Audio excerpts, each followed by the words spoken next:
Saludo fraterno de paz y bien.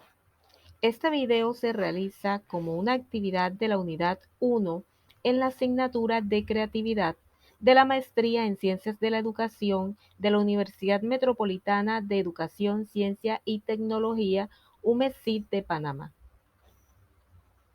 En ella vamos a presentar un resumen del módulo didáctico Creatividad, escrito por la doctora Lucía Rojas, en donde se dan a conocer los antecedentes y conceptos de creatividad, con la tutoría del magíster Eduard Isaac González Hernández y la presentación de la maestrante Oyorbi Clarisa Díaz Hernández. Damos inicio respondiendo a la pregunta ¿por qué es importante estudiar la creatividad? Y para ello nos basamos en los argumentos dados por el doctor Mauro Rodríguez en 2007, quien fue un psicólogo y el primer presidente de la Asociación de Creatividad de México, quien durante su vida se dedicó al estudio de la creatividad. Para él, la creatividad es la sustancia misma de la cultura y del progreso. Sin la creatividad estaríamos en los comienzos de la edad de piedra, viviendo en la selva y comiendo raíces. Tal como expresaba el publicista Bassat, que el ser humano progresa por una cuestión de supervivencia y que esto genera la creatividad. Además, el doctor Mauro Rodríguez expresa que la creatividad puede ser sinónimo de plenitud y de felicidad, ya que el buen pintor goza pintando, el buen organizador disfruta organizando y el buen matemático se deleita con sus ecuaciones. Producir cosas nuevas, entonces, es algo valioso y es fuente de gozo supremo. Además, en todas las épocas, la creatividad ha sido motor de desarrollo de los individuos, de las organizaciones y de las sociedades. El doctor Rodríguez expresaba que vivimos en una época de cambios múltiples y acelerados, un mundo de mutaciones caleidoscópicas, en la que funcionó bien para nuestros padres en su generación, en la que suele funcionar mal en la nuestra y en la que no servirá para nada a nuestros hijos dentro de 30 años. Quien esté preparado solo para reproducir modelos, pues se quedará estancado. Es por ello que se debe preparar para reproducir los modelos propios que den respuesta a las situaciones del contexto. La creatividad no es una curiosidad, dice el doctor Mauro. No es un artículo de lujo. Es el camino para una vida plena, para lograr la felicidad personal, la higiene social y el progreso en todos los campos. Estos argumentos son válidos en este siglo y en los tiempos venideros y ponen de manifiesto la necesidad e importancia de potencializar la creatividad en los estudiantes a través de los procesos de enseñanza y aprendizaje en las instituciones educativas. Desde las épocas más remotas, la creatividad, como todo lo que evoluciona e implica transformación, encontró opositores y resistencia. En consecuencia, es hasta finales del siglo XIV que se consideraba que la creatividad era una inspiración divina propia de los dioses y que los seres humanos no tenían acceso ni eran merecedores de ella. Es en el siglo XX que se fortalece su estudio como proceso mental y a partir de allí empieza su evolución, la cual se ve representada en las definiciones dadas por cada uno de los autores que vamos a presentar a continuación. El primero en dar una definición sobre creatividad es el psicólogo Guilford, que fue el pionero de los estudios sobre creatividad, ya que la consideraba una característica independiente de la inteligencia. La creatividad, en sentido limitado, se refiere a las aptitudes que son características de los individuos creadores, como la fluidez, la flexibilidad, la originalidad y el pensamiento divergente. Es así como Guilford concibe la creatividad como propia de todas las personas, pero desarrollada en mayor o menor grado dependiendo de las cualidades de cada uno. En ese mismo año, Thurston, psicólogo e ingeniero mecánico, propone una definición que parte de la base de la recolección y el análisis de datos. Y dependiendo del resultado se determina si el proceso es creativo o no. Él expresa que la creatividad es un proceso para formar ideas o hipótesis, verificarlas y comunicar los resultados, suponiendo que el producto que he creado sea algo nuevo. Es decir, el énfasis está en el proceso y la novedad.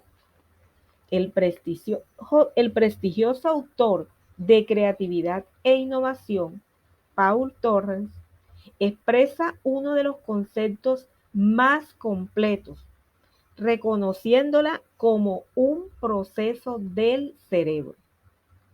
La creatividad es un proceso que vuelve a alguien sensible a los problemas, deficiencias, grietas o lagunas en los conocimientos y lo lleva a identificar, buscar soluciones, a hacer especulaciones o formular hipótesis, a probar y comprobar estas hipótesis, a modificarlas si es necesario y además de comunicar los resultados.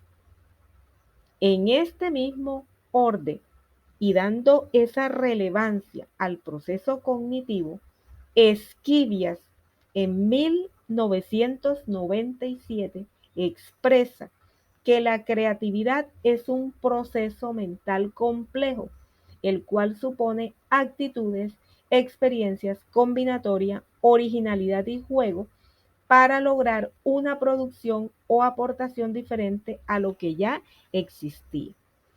Podemos notar cómo en esta definición se muestra que además de los procesos cognitivos y de las funciones ejecutivas del cerebro, las experiencias propias, la actitud de las personas y el contexto juegan un papel fundamental en el proceso de la creatividad.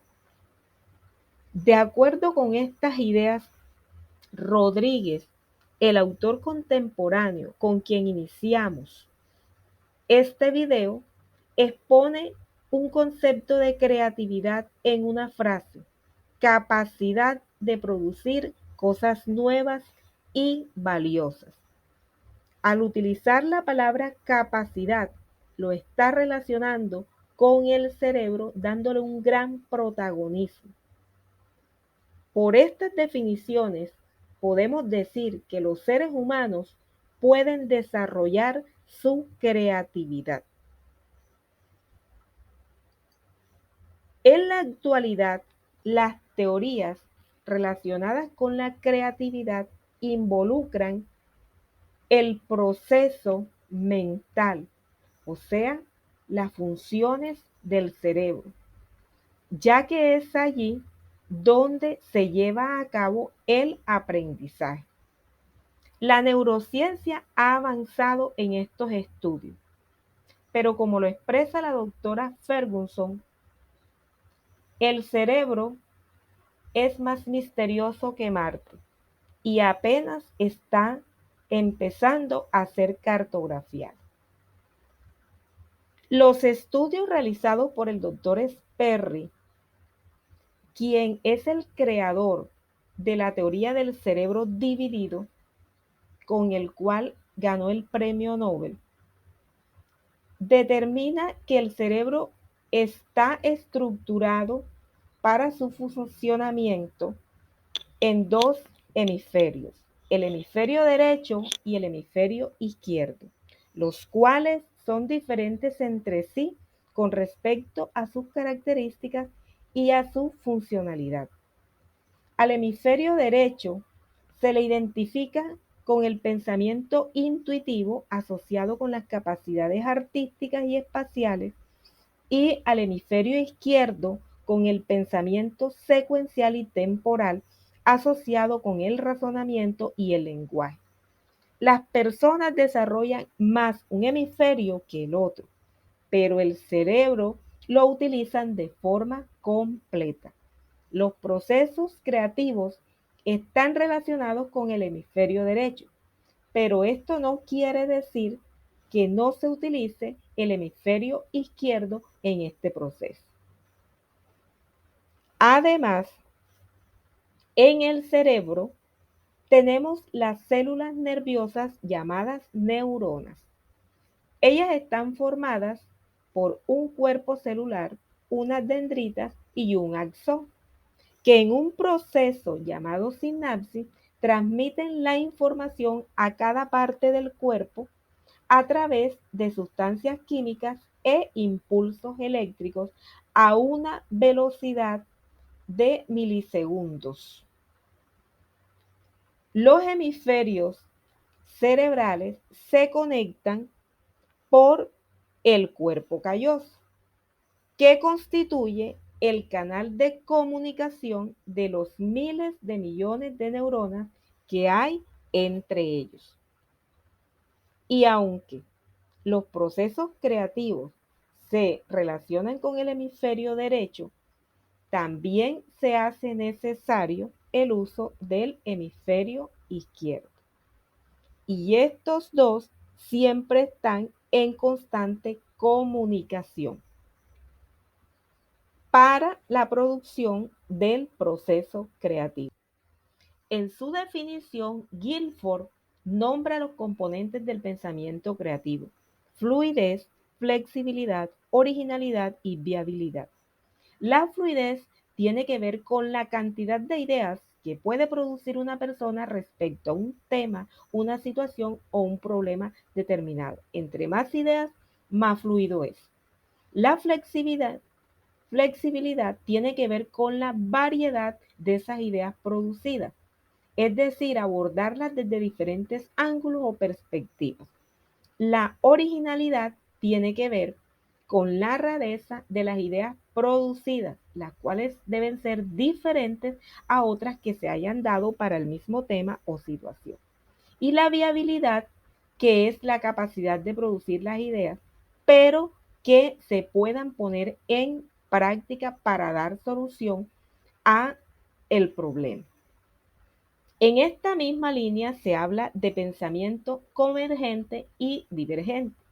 El primero, el convergente, es el cuadriculado, el que se encamina hacia lo existente, hacia lo creado y sin salir de los límites, mientras que el segundo va a la indagación, a las nuevas ideas, a los desafíos, aunque parezca que no tengan lógica. Es un camino inquieto que va más allá de lo tradicional y lo rutinario.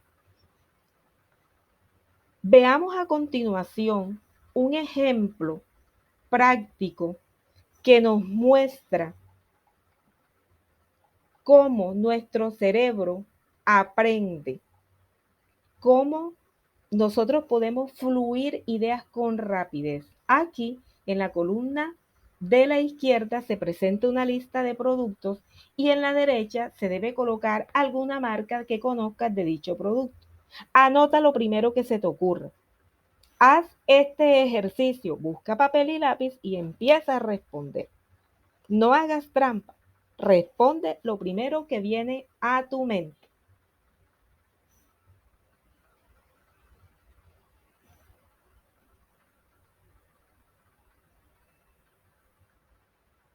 Bueno, estas son mis respuestas. Tal vez no son las mismas tuyas, porque recuerden que dentro de este proceso juega un papel importante la experiencia y el contexto de cada una de las personas. Gracias por escuchar.